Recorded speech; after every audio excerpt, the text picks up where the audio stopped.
సినీ నటి కస్తూరి శంకర్ సినిమాల కంటే వివాదాస్పద వ్యాఖ్యలతోనే ఎక్కువగా పాపులారిటీ సంపాదించుకుంది. సోషల్ మీడియా వేదికగా తరచూ రాజకీయాలకు సంబంధించిన విషయంపై స్పందిస్తూ వివాదాల్లో ఇరుక్కుంటుంది. అలాగే మరొక వైపు సినిమా విషయంతో పాటు ఇతర విషయాలపై కూడా స్పందిస్తూ వివాదాస్పద నటిగా పేరు దక్కించుకుంది. ఇలా నిత్యం వివాదాల ద్వారా వార్తల్లో నిలిచే కస్తూరి శంకర్ గత వారం రోజుల క్రితం తెలుగువారి పట్ల చేసిన అనుచిత వ్యాఖ్యలపై తెలుగు సంఘాలు తీవ్ర స్థాయిలో మండిపడ్డాయి. తెలుగువారిని తక్కువ చేసి మాట్లాడడంతో సహించలేకపోతున్న తెలుగు సంఘాలు ఆమెపై పలుచోట్ల పోలీసు కేసులు కూడా పెట్టారు. ఈ నెల 3న చెన్నైలో జరిగిన ఒక కార్యక్రమానికి హాజరైన కస్తూరి శంకర్ 300 సంవత్సరాల క్రితం ఒక రాజు వద్ద అంతఃపురంలోని మహిళలకు సేవ చేయడానికి తెలుగువారు ఇక్కడికి వలసొచ్చారు. ప్రస్తుతం మాది తమిళ జాతి అంటున్నారు.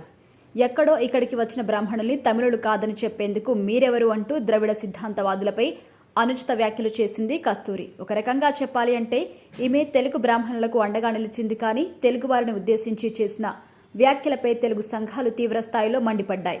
అయితే వెంటనే స్పందించిన కస్తూరి తన ఉద్దేశం అది కాదని బహిరంగంగా క్షమాపణ చెప్పినప్పటికీ ఈమె పట్ల చర్యలు తీసుకోవాలని డిమాండ్ చేశారు. దీంతో కస్తూరి ముందస్తు బెయిల్ కోసం అప్లై చేసిన హైకోర్టు ఈమె బెయిల్ నిరాకరించింది. దీంతో చెన్నైలో ఉన్న ఇంటికి తాళం వేసి ఫోన్ స్విచ్ ఆఫ్ చేసి పరారీలో ఉంది. అయితే తాజాగా ఈమె కోసం గాలింపు చేపట్టిన పోలీసులు నిన్న హైదరాబాద్లో అరెస్ట్ చేశారు. హైదరాబాద్లో అరెస్ట్ అయిన కస్తూరి శంకర్ను పోలీసులు చెన్నై తీసుకెళ్లారు. ఇక చెన్నైలోని ఎగ్మోర్ కోర్టు ఈ నెల 29 వరకు రిమాండ్ విధించింది. అంటే మొత్తం 13 రోజులు ఈమెను రిమాండ్లో ఉంచబోతున్నారన్నమాట. ప్రస్తుతం కస్తూరి శంకర్ను ఫురట్ సెంట్రల్ జైలుకి తరలించారు. ఇక విషయం తెలిసి ఫ్యాన్స్ కూడా ఆశ్చర్యం వ్యక్తం చేస్తున్నారు. కస్తూరి శంకర్ విషయానికొస్తే నాగార్జున హీరోగా నటించిన అన్నమయ్య సినిమా ద్వారా సెకండ్ హీరోయిన్గా ఇండస్ట్రీకి పరిచయమైంది. ఇందులో రమ్యకృష్ణ హీరోయిన్గా నటించిన విషయం తెలిసిందే.